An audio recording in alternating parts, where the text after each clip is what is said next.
कार्तिक बचपन से ही अपने नाना नानी के घर रहता था। वहीं जवान हुआ, पढ़ा लिखा भी वहीं पर। कार्तिक बहुत खूबसूरत लड़का था।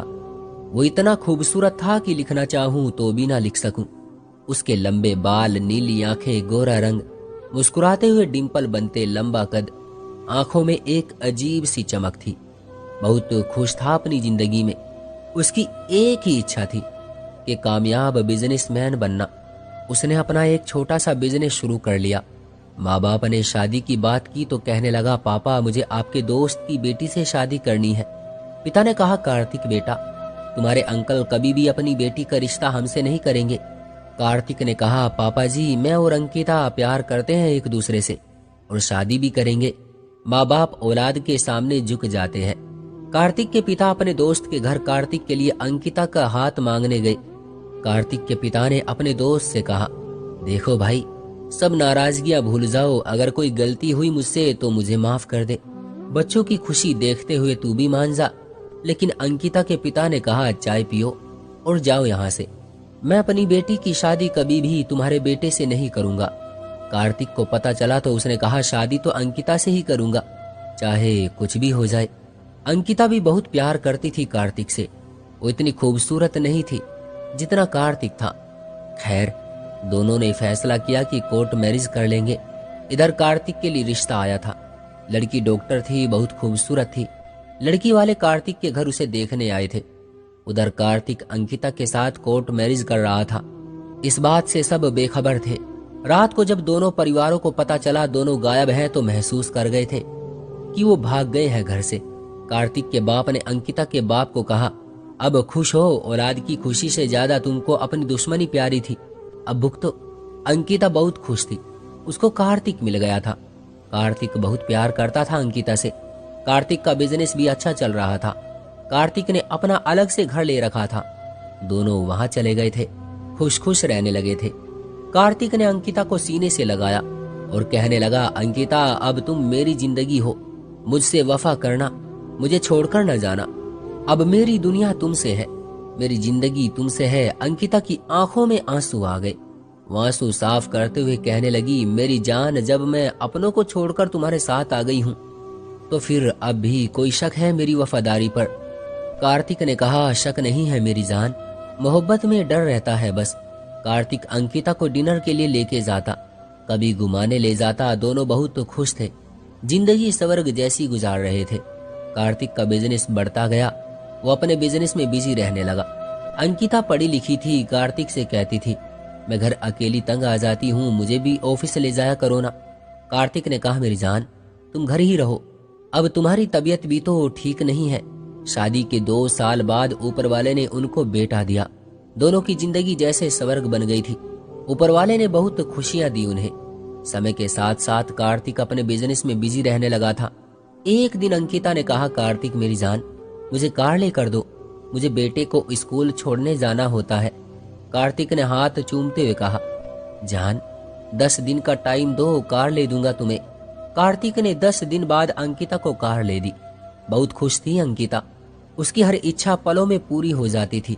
कार्तिक का बिजनेस बढ़ने लगा। कार्तिक कामयाबी की तरफ बढ़ रहा था। कार्तिक घर लेट आने लगा। उसको ऑफिस की बहुत सारी जिम्मेदारियां संभालनी थी। अब देर तक काम करता था। अंकिता इंतजार करते करते सो जाया करती थी। कार्तिक घर आकर देखता अंकिता सोई हुई है, उसका माथा चूमता और सो जाता।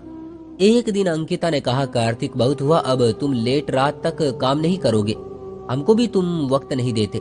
हम सोए होते हैं तब आते हो, हमारे जागने से पहले ही सुबह को चले जाते हो, ये मुझे अच्छा नहीं लगता।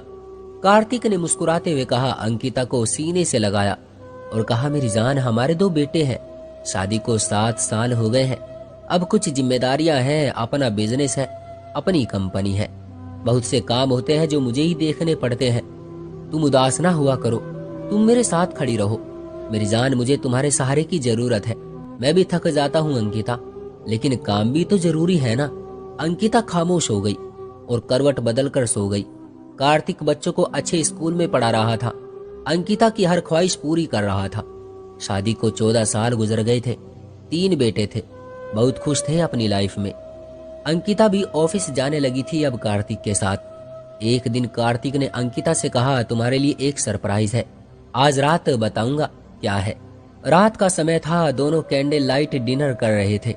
बातों बातों में कार्तिक ने कहा, खाना कैसा है? कार्तिक ने कहा, बहुत मजे का है। अंकिता ने बेचैनी से पूछा, अच्छा बताओ ना, सरप्राइज क्या है? कार्तिक ने मुस्कुराते हुए कहा, सोचो क्या हो सकता है। अंकिता ने कहा, मेरी फेवरेट कार ली होगी तुमने। कार्तिक ने कहा, नहीं कुछ और। अंकिता ने कहा, अच्छा कनाडा का वीजा लगा होगा हमारा। कार्तिक ने मुस्कुराकर कहा, नहीं पागल। अंकिता ने मुंह बनाते हुए कहा, मुझे बेचैन न करो, बताओ क्या है। कार्तिक ने कहा, आंखें बंद करो। 1 मिनट बाद कार्तिक ने अंकिता की आंखों से अपने हाथ हटाए तो सामने लगी बड़ी स्क्रीन पर अंकिता की तस्वीर चल रही थी, एक ऐड के साथ जिसमें लिखा था, अंकिता 5 स्टार होटल। अंकिता को यकीन नहीं हो रहा था। अंकिता ने कहा, कार्तिक। कार्तिक ने मुस्कुराते हुए कहा, जी मेरी जान, तुम जिस होटल में खड़ी हो ये तुम्हारे नाम पर है, तुम्हारा अपना होटल। अंकिता की आंखों में आंसू आ गए थे।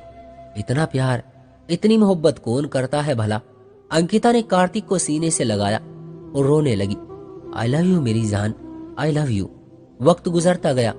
एक दिन अंकिता को महसूस हुआ कार्तिक किसी और लड़की में भी इंटरेस्टेड है। अंकिता को बहुत गुस्सा आया था। अंकिता ने एक दिन पूछा, कार्तिक तुम वो जो तुम्हारे साथ एक लड़की है उसके साथ क्या रिश्ता है तुम्हारा? वो हर समय तुम्हारे साथ रहती है, हर जगह तुम्हारे साथ जाती है, उसको तुम्हारी पसंद नापसंद हर चीज का पता है, ऐसा क्या है? कार्तिक ने कहा, वो सेक्रेटरी है, उसको अगर पता है इन सब चीजों का तो मेरी जान इसमें प्रॉब्लम ही क्या है। कार्तिक ने कहा, कार्तिक प्रॉब्लम है, तुम उस लड़की को जॉब से निकाल दो बस। कार्तिक ने कहा, पागल ना बनो अंकिता, क्यों बेवजह का तमाशा कर रही हो? अंकिता ने ऊंची आवाज में चिल्लाते हुए कहा, कार्तिक उस लड़की को निकालो जॉब से। कार्तिक ने कहा, अंकिता आराम से बात करो, क्यों तमाशा कर रही हो बिना किसी बात के? उसको निकालना है तो निकाल दूंगा कल, अब खुश हो। अंकिता बिना कुछ कहे दूसरे कमरे में चली गई। कार्तिक सारा दिन का थका हारा था, घर आकर डिस्टर्ब हो गया था। वो सारी रात न सो सका था। बेटे जवान हो गए थे, बड़ा बेटा 16 साल का था, समझदार हो गया था। कार्तिक ने अपनी सेक्रेटरी से कहा, तुम कुछ दिन ऑफिस न आना, अंकिता को तुम जानती हो बिना किसी बात के तमाशा करने लगी है आजकल। वो समझदार थी। उसने कहा, सर आप कहे तो मैं ये जॉब ही छोड़ देती हूँ। कार्तिक ने कहा, नहीं, तुम्हारी पूरी फैमिली तुम्हारे सहारे है, घर रहो, एंजॉय करो, कुछ दिन तुमको तुम्हारी सैलरी मिलती रहेगी। दिन गुजरते रहे। अंकिता को पता चला कार्तिक ने अपनी सेक्रेटरी को जॉब से नहीं निकाला, बस कुछ दिन की छुट्टी दी है। सारे ऑफिस के स्टाफ के सामने अंकिता ने कार्तिक को आवाज दी। कार्तिक जल्दी से अपने ऑफिस से बाहर आया। क्या हुआ अंकिता? अंकिता ने कहा, तुमको कहा था उस कमीने को जॉब से निकालो। कार्तिक ने देखा सारा स्टाफ उनको देख रहा था। कार्तिक ने कहा, अच्छा घर जाकर बात करते हैं। अंकिता ने कहा, नहीं, जो भी बात करनी है यहाँ करो। कार्तिक ने कहा, यह ऑफिस है मेरा, कुछ ख्याल करो मेरी इज्जत का। अंकिता ने कहा, चलो अभी घर चलो, मुझसे बात करो, आज फैसला होगा इस बात का। कार्तिक अंकिता का हाथ पकड़कर घर ले गया। अंकिता ने कहा, आखिर उस मनहूस लड़की से तुम्हारा रिश्ता क्या है? कार्तिक ने मुस्कुराते हुए अंकिता से कहा, अंकिता ये क्या हो गया है तुमको, मुझे समझ नहीं आ रहा। अंकिता ने कहा, बताओ क्या रिश्ता है उससे? कार्तिक ने कहा, अंकिता मैं तुमसे बहुत प्यार करता हूँ, मेरी जिंदगी तुमसे शुरू, तुम पर ही खत्म है, क्यों बिना बात के तमाशा लगा रही हो?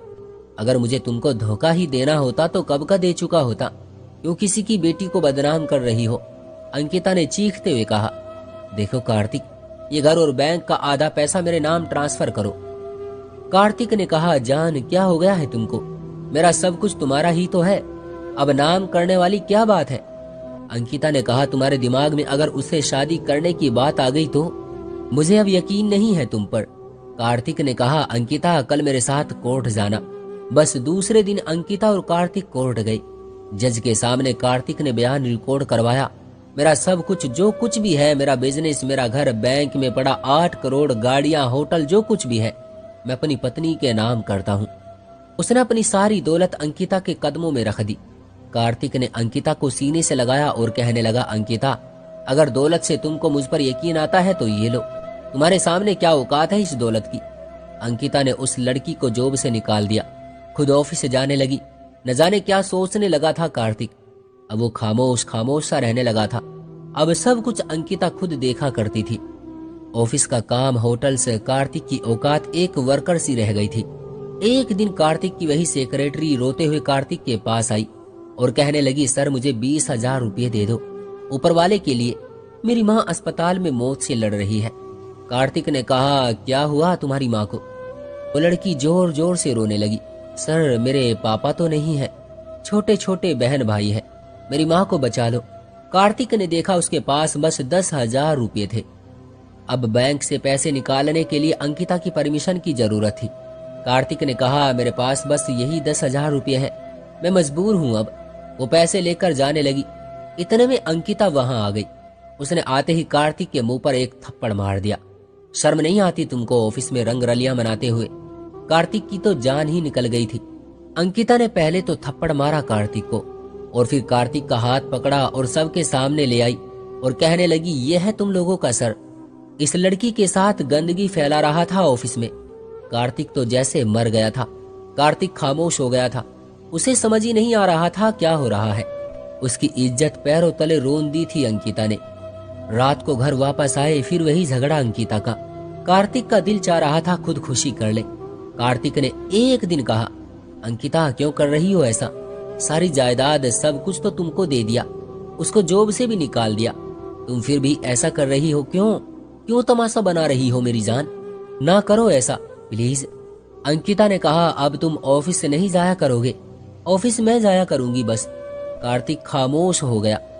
कुछ दिन बाद कार्तिक के छोटे भाई की बेटी की शादी थी। सब रिश्तेदार इकट्ठे थे। कार्तिक अपने दोस्तों के साथ बैठा था, उसमें लड़कियां भी थी। अंकिता को ये पसंद नहीं था कि कार्तिक किसी भी गैर लड़की से संबंध रखे। अंकिता ने शादी के दिन सबके सामने कार्तिक के मुंह पर थप्पड़ मार दिया। कार्तिक बहुत गुस्से में था। कार्तिक ने अंकिता से कहा, तुम क्या चाहती हो? अंकिता ने कहा, तलाक। कार्तिक ने सबके सामने कहा, ठीक है जाओ, मैंने तुमको इस बंधन से आजाद कर दिया है। यहाँ एक नया रिश्ता बन रहा था, वहाँ एक बरसों पुरानी मोहब्बत दफन हो गई थी। कार्तिक आंखों में आंसू लिए वहां से चला गया। सब खामोश थे। अंकिता न जाने क्यों ऐसी हो गई थी। दौलत का नशा या किसी दूसरे मर्द की चाहत, क्यों था आखिर ये? कार्तिक ने रात को एक खत लिखा, अंकिता क्यों किया तुमने ये सब? मैं ये नहीं पूछूंगा, बस इतना कहूंगा, अपना ख्याल रखना, बच्चों का ख्याल रखना। मुझे नहीं पता मेरा कसूर क्या है, मैं कहाँ गलत था। मैं रिश्ता निभाते निभाते थक गया था, तुम्हारी हर ख्वाहिश पूरी की थी। मैं क्या करता? तुमने मुझे बुढ़ापे में लाकर बहुत बदनाम किया। ऊपर वाला तुमको माफ करे, मैंने भी माफ किया।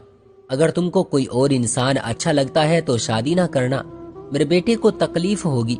अंकिता तुमसे मेरी जिंदगी थी, अब तुम नहीं तो मेरे जीने का मकसद भी कुछ नहीं। काश तुम मुझे यूं बर्बाद ना करती। तुम्हारा कार्तिक। उसने गन निकाली और अपने सीने पर गोली चला दी और दुनिया छोड़ गया। कुछ दिन रोना धोना हुआ, वक्त गुजर गया। अंकिता ऑफिस जाने लगी। दिन गुजरते गए, बिजनेस में नुकसान होने लगा, कर्जा बढ़ने लगा। अंकिता को कुछ समझ नहीं आ रहा था। आहिस्ता आहिस्ता सब जायदाद बिकने लगी। घर, गाड़ियां, होटल, सब कुछ खत्म हो गया, सब कुछ बिक गया। बस रह गया तो पास वो घर जो कार्तिक के नाम था। पुराना घर कार से रिक्शा पर आ गई थी। अंकिता इतनी टूट चुकी थी कि वो मरना चाहती थी। अब वो अपने पुराने घर में बैठी अपनी मोहब्बत को याद कर रही थी, कार्तिक की वफाएं याद कर रही थी। वो नंगे पांव दौड़ते हुए मंदिर गई। भगवान के सामने गिरकर जोर जोर से रोने लगी, हे ऊपर वाले माफ कर दे मुझे, और कार्तिक तुम भी माफ कर दो मुझे। कार्तिक लौट आओ ना, कार्तिक मैं बिखर गई हूँ, कार्तिक आओ ना मेरे पास, मुझसे बात करो ना। वो चीख चीख कर रो रही थी। अब रोने का क्या फायदा जब सब कुछ ही खत्म हो गया, मोहब्बत भी और दौलत भी। तो दोस्तों ये थी हमारी आज की कहानी। आपका क्या कहना है इस कहानी के बारे में? कमेंट करके हमें जरूर बताएं। वीडियो को लाइक करके चैनल को सब्सक्राइब कर लीजिए। मुझे दीजिए अगली वीडियो तक इजाजत, तब तक के लिए धन्यवाद।